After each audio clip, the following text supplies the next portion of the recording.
চট্টগ্রামে পারিবারিক কলহের জেরে মারধরে মায়ের গর্ভেই প্রাণ হারিয়েছে এক নবজাতক। স্বজনদের অভিযোগ, মেয়ের স্বামী ও তার পরিবারের সদস্যদের হামলায় গুরুতর আহত হন ওই নারী, যার ফলে নির্ধারিত সময়ের আগেই মৃত কন্যা শিশুর জন্ম হয়। ঘটনাটি ঘটে নগরীর লালখান বাজার বাটালিহিল এলাকায়। ঘটনার পর ভুক্তভোগীর পরিবার থানায় গেলেও মামলা না নেওয়ার অভিযোগ তাদের।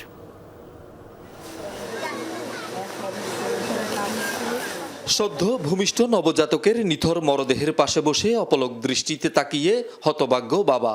সব ঠিকঠাক থাকলে আগামী 22 এপ্রিল পৃথিবীর আলো দেখার কথা ছিল এই শিশুর। তার আগেই নিভে গেল প্রাণপ্রদীপ। স্বজনদের অভিযোগ, পারিবারিক কলহের জেরে বুধবার রাতে মেয়ের স্বামী ও তার পরিবারের লোকজনের এলোপাথারি কিল ঘুষি ও লাথিতে দিনমজুর সেলিমের গর্ভবতী স্ত্রী বিবি ফাতেমার পেটে আঘাতপ্রাপ্ত হয়।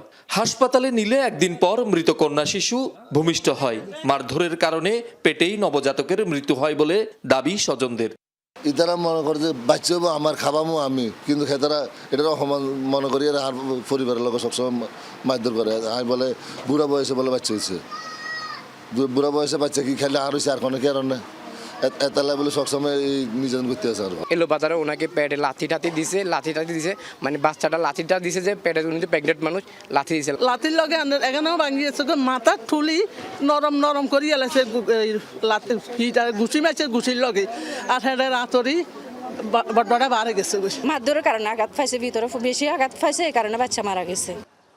আহত ফাতেমা এখনও চট্টগ্রাম মেডিকেল কলেজ হাসপাতালে চিকিৎসাধীন। এমন হৃদয় বিদারক ঘটনায় হতবাক এলাকার মানুষ।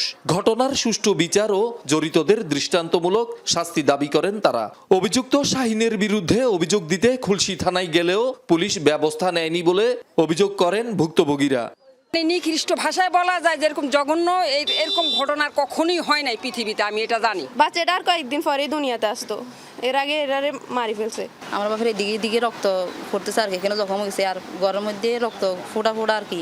গত এই কলসি দিয়ে আমার মার পেট বেড়া জোরে মারছে, এদিকে ফুলে গেছে। বলতেছে যে আপনারা যদি পারেন পারিবারিকভাবে জিনিসটা সমাধান করে ফেলাইতে পারলে এখানে ভালো। আর থানাতে এত গ্রাহ্য দিতেছে না আমাদের কথাগুলো।